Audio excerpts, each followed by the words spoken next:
जैसा कि आप सभी जानते हैं कि गुप्त नवरात्र चल रहे हैं। आज गुप्त नवरात्र का तीसरा दिन है और हम नवरात्र के प्रथम दिन से ही शक्ति उपासना की बात कर रहे हैं।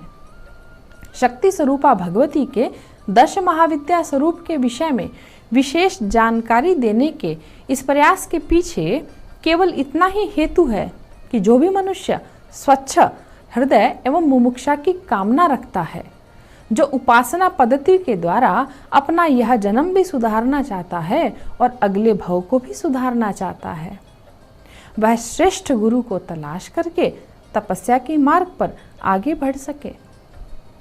10 महाविद्याओं में 2 कुल माने जाते हैं, एक काली कुल, दूसरा श्री कुल।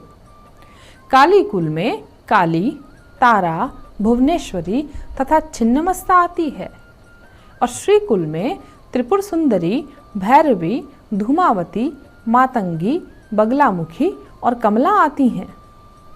महात्रिपुर सुंदरी 10 महाविद्या में तीसरी महाविद्या है। यह ब्रह्मांड की परम अधिष्ठात्री देवी है।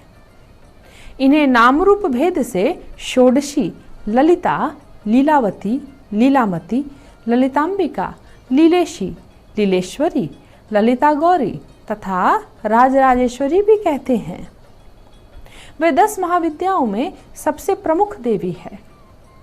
यह देवी पार्वती का तंत्रोक्त स्वरूप है। कालिका पुराण के अनुसार शिवजी की भार्या त्रिपुरा श्री चक्र की परम नायिका है।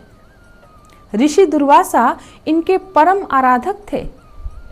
इनकी उपासना श्री चक्र में होती है। आदि गुरु शंकराचार्य ने भी अपने ग्रंथ सौंदर्य लहरी में त्रिपुर सुंदरी श्री विद्या की बड़ी सरस स्तुति की है। भगवती त्रिपुर सुंदरी के आशीर्वाद से साधक को भोग और मोक्ष दोनों ही सहज रूप में उपलब्ध हो जाते हैं। त्रिपुर सुंदरी काली का ही रक्तवर्णा रूप है। काली के 2 रूप कृष्ण वर्णा और रक्तवर्णा है। त्रिपुर सुंदरी धन, ऐश्वर्य, भोग और मोक्ष की अधिष्ठात्री देवी है। इससे पहले की महाविद्याओं में कोई भोग तो कोई मोक्ष में विशेष प्रभावी है, लेकिन ये देवी समान रूप से दोनों को प्रदान करती है। अंबा का स्वरूप देखें, इनके 4 कर हैं। ब्रह्मांड की संचालिका होने के कारण देवी ने विविध आयुध तो धारण कर ही रखे हैं, साथ ही साथ हाथ में पोषक तत्व भी लिए हुए हैं।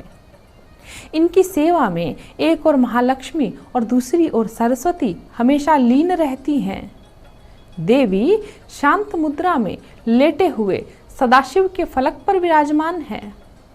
देवी के आसन को ब्रह्मा, विष्णु, रुद्र और ईश्वर अपने मस्तक पर धारण करते हैं। देवी 3 नेत्रों से युक्त एवं मस्तक पर अर्धचंद्र को धारण करती है। देवी का यह स्वरूप अत्यंत ही सौम्य और वात्सल्य पूरक है। देवी भागवत में कहा गया है, वर देने के लिए सदा सर्वदा तत्पर भगवती माँ का शीघ्र श्री विग्रह सौम्य और हृदय दया से पूर्ण है। जो भी मनुष्य इनका आश्रय लेते हैं उन्हें इनका आशीर्वाद प्राप्त होता है। इनकी महिमा तो अवर्णनीय है। संसार के समस्त तंत्र मंत्र इनकी आराधना करते हैं। प्रसन्न होने पर देवी भक्तों को अमूल्य निधियां प्रदान करती हैं।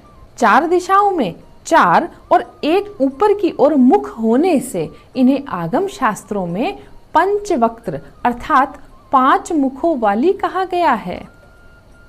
आप 16 कलाओं से परिपूर्ण हैं, इसीलिए इनका नाम षोडशी भी रखा गया है।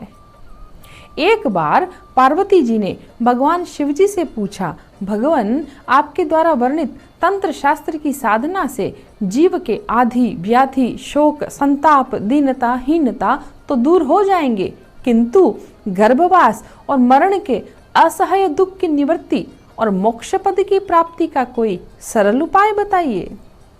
तब पार्वती जी के अनुरोध पर भगवान शिव ने त्रिपुर सुंदरी श्री विद्या साधना प्रणाली को प्रकट किया। मित्रों, यदि आपको स्वास्थ्य और धन की समस्या बनी रहती है तो आप इन गुप्त नवरात्रों में देवी दुर्गा को एवं माता त्रिपुर सुंदरी को प्रणाम करके 54 कनेर के लाल फूल अर्पित करें। प्रत्येक फूल को देवी के इस मंत्र के साथ अर्पित करें। मंत्र है, आप नोट कर लीजिए।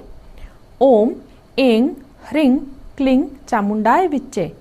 ओम ग्लौं हुं क्लीं जुं सः।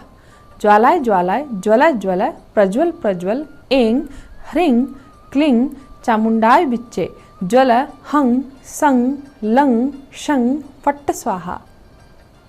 यदि आपको अपने आध्यात्मिक मार्ग, जीवन का उद्देश्य और भगवती की असीम कृपा प्राप्त करने की जिज्ञासा हो तो आप सभी फूल अर्पित करने के बाद में माँ दुर्गा में ही भगवती त्रिपुर सुंदरी के स्वरूप का ध्यान करके उन्हें करबद्ध प्रार्थना करें कि वह आपके जीवन में श्रेष्ठ गुरु का अवतरण करे, ताकि वह आपको आगे के मार्ग में प्रदर्शित कर सके, आपकी आध्यात्मिक यात्रा शुरू करा सके और आप इस संसार में भी आनंद भोग की प्राप्ति करें और इस संसार के इतर भी आनंद में रहें।